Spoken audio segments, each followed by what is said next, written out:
Like کر کے آگے شیئر ضرور کر دینا۔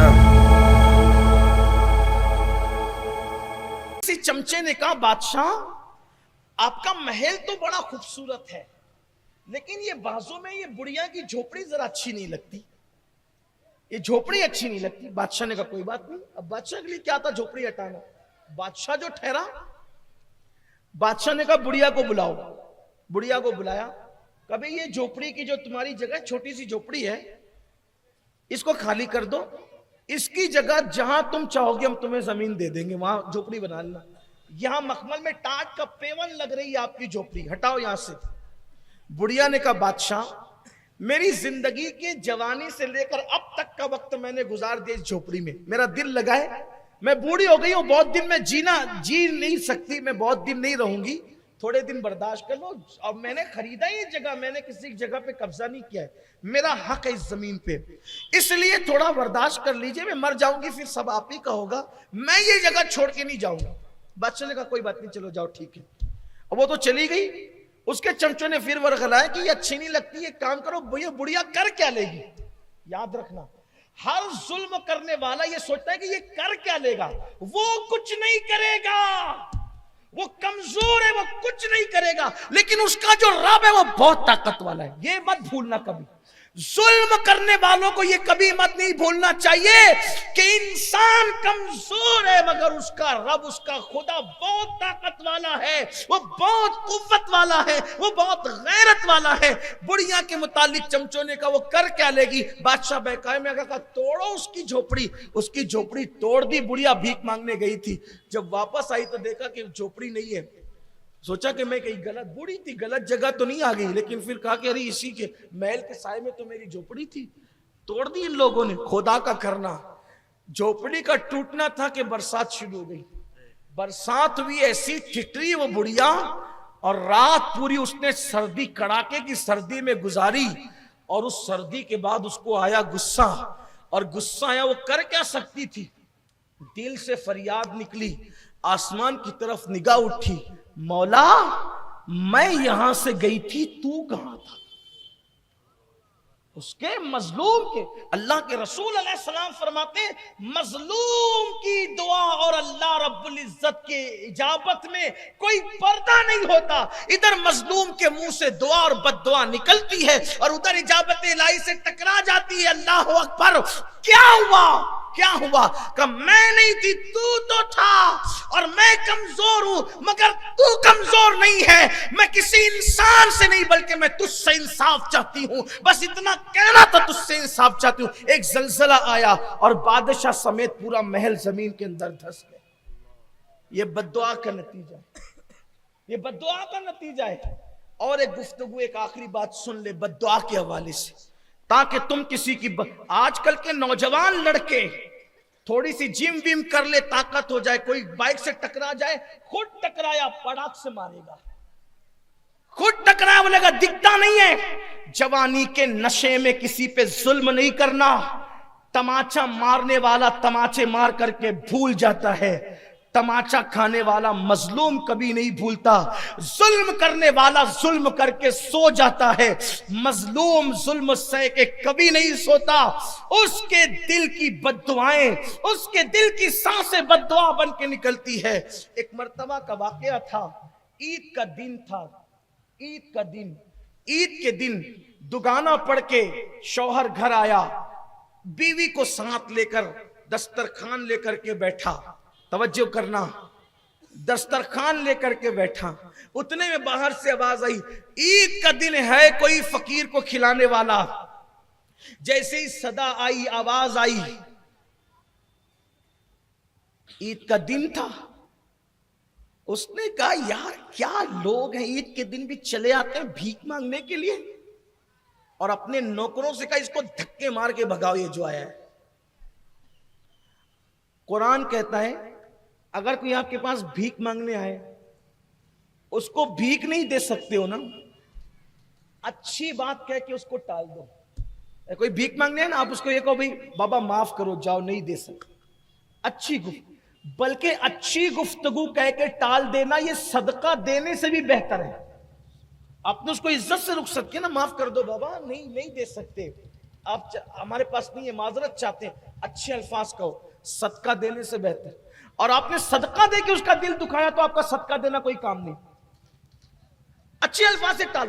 کچھ لوگوں کو دیکھتے ہیں کہتے ہیں ارے اتنا ہٹا کٹا ہے، بھیک مانگ رہا ہے، کماتا نہیں، چل بھاگ یہاں سے.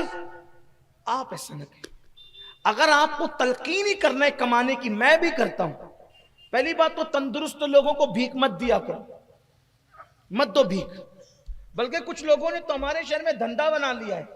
چھوٹے چھوٹے باپ جو وہ کوڑیاں کھیل رہا ہے، باپ تاش کے پتے کھیل رہا ہے، شراب پی کے پڑا رہتا ہے، جوا کھیلتا ہے، عیش کرتا ہے، چھوٹے چھوٹے بچوں کو بھیک مانگنے پہ لگا دیتے ہیں. چھوٹے بچوں کو بھی بھیک مت دو، اور مسلمانوں کے بچوں کو تو خاص طور پہ مت دو. مت دو انہیں بھیک، بگاڑ رہے ہو تو انہیں بھیک دے کر.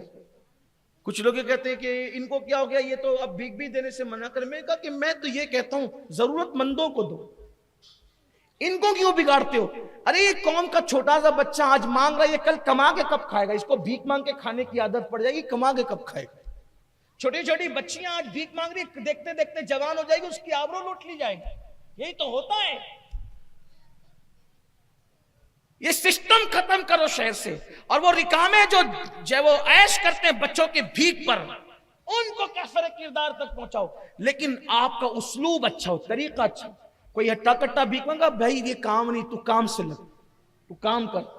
بلکہ آپ اگر کر سکتے ہو تو یہ بھی کرے گی، تو کیا ہنر جانتا ہے مجھے بتا، میں تجھے کر کے دیتا ہوں. اس کو کام دام کر کے دو، کچھ دلا کے دو، تھیلا لگا کے دو، جو بھی آپ کر سکتے ہو کر کے دو. گفتگو اچھی کرو، دل مت توڑو اس کا، مانگنے والے کا بھی دل مت توڑو.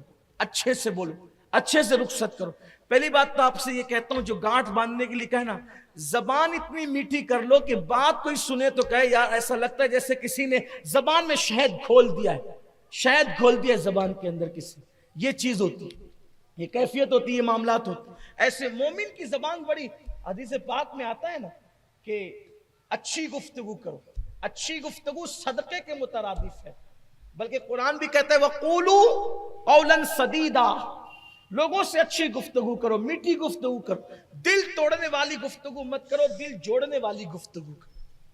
تو اس نے کہا اس کو دھکے دے کے نکالو باہر، دھکے دے کے نکالو.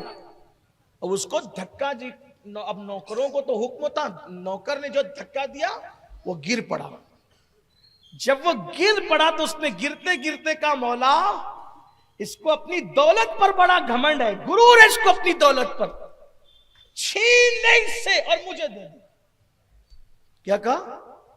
چھین لے اس سے اور مجھے دے. بددعا دی اس نے، مظلوم تھا وہ تو چلا گیا، خدا جانے پھر کہاں گیا. دن گزرتے گئے، اس کا دھندا ڈھپ ہوتا گیا، ریورس گیئر لگا اس کو. آپ اپنی زبان میں کہتے ہو نا ریورس گیئر، ریورس گیئر. اگر آپ کو بھی کبھی کاروبار کے معاملے میں، عزت کے معاملے میں، ترقی کے معاملے میں کبھی ریورس گیئر لگے، یعنی الٹی گنتی آپ کی شروع ہو، تو کبھی بیٹھ کے سوچنا کہ کسی کا دل تو نہیں دکھایا. میں لکھ کر دیتا ہوں گارنٹی کے ساتھ، جب تک آپ کسی اہل دل کا دل نہیں دکھاؤ گے تب تک آپ کی الٹی گنتی شروع نہیں ہوگی. عزت کے معاملے میں، وقار کے معاملے میں، شان کے معاملے میں، دولت کے معاملے میں آپ نے کہیں نہ کہیں چوکی کی ہے، غلطی کی ہے. اللہ کے گناہ کرو گے، اللہ بڑا کریم ہے، اس کو کوئی فرق نہیں پڑتا، وہ الصمد ہے، وہ معاف کرتا ہے، نظر انداز کرتا ہے. لیکن بندوں کا دل دکھاتے ہو تو فوراً پکڑ ہوتی ہے، گرفت ہوتی ہے. اس لیے دل دکھانے سے پرہیز کرو. مجھ سے ایک مرتبہ انٹرویو میں کسی نے پوچھا تھا ایک جملے میں بتائیں کہ ولی کسے کہتے ہیں. مجھ سے کسی نے پوچھا تھا ایک جملے میں بتائیں کہ ولی کسے کہتے ہیں. میں نے ایک جملے میں جواب دیا تھا جو اپنے دل کو صاف کرتا ہے، جو اپنا دل سنوار لے اور دوسروں کا دل سنبھال لے، وہ ولی بن جاتا ہے. جو خود کا دل سنوار لے اور دوسروں کا دل سنبھال لے وہ ولی بن جاتا ہے. بس دلوں کا معاملہ ہے ولایت کا. ولایت کا تعلق دلوں کا ہے. جب تم اپنا دل سنوار کر دوسروں کا دل سنبھال لیتے ہو تو پھر تمہارے دل کا کنیکشن خدا سے جڑ جاتا ہے، اور خدا سے جڑنے ہی کو ولایت کہتے ہیں. ورنہ تہجد بھی ولی نہیں بناتی، مصلیوں پر کھڑے رہنا بھی ولی نہیں بناتا، تسبیحاں جپنا بھی ولی نہیں بناتی، حق کی صدائیں بھی ولی نہیں بناتی. الا اللہ کے نغمے بھی ولی نہیں بناتے اس وقت تک جب تک کہ دل نہ سنور جائے اور لوگوں کا دل نہ سنبھالو. حضرت عارف رومی مولانا روم کہتے ہیں کہ اللہ کے طرف کا راستہ، اللہ کی راہ کا، اللہ کے گھر کی طرف، وہ تو گھر اور زمان مکان سے پاک ہے، لیکن اس کی طرف، خدا کی طرف جو راستہ جاتا ہے وہ بندوں کے دل سے ہو کر کے جاتا ہے. جو بندوں کا دل نہیں سنبھال سکتا وہ کبھی اللہ تک نہیں پہنچ سکتا. بندوں کا دل خوش کرو، اللہ تک پہنچ جاؤ گے. تو عرض یہ کر رہا تھا، اس کی الٹی گنتی شروع ہوئی، کاروبار ڈھپ پڑنے لگا، یہ ہوا وہ ہوا، دھیرے دھیرے دکانیں بند ہوئی، کاروبار بند ہوا، نوکر چاکر غلام یہ وہ سب چلے گئے. آخری میں کھانے کو محتاج ہوا. جس کے گھر سے اپنے مالیگاؤں کے محاورے میں کہہ سکتے ہیں کہ سونے کا دھواں نکلتا تھا، اب اس کے گھر میں کھانے کو پریشانی ہے. اس کی بیوی نے کہا میں آپ کے ساتھ اس مصیبت اور مشکل میں نہیں رہ سکتی، آپ تو مجھے کھلا بھی نہیں سکتے، مکان بھی آپ کا بک گیا، مکان بھی آپ کا بک گیا، میں کہا رہوں گی میری عزت پہ حرف آئے گا، آپ مجھے طلاق دے دیں. اس نے طلاق دے دی، وہ اپنے میکے چلی گئی. یہ چند ہی مہینوں میں پورا کھیل ہو گیا.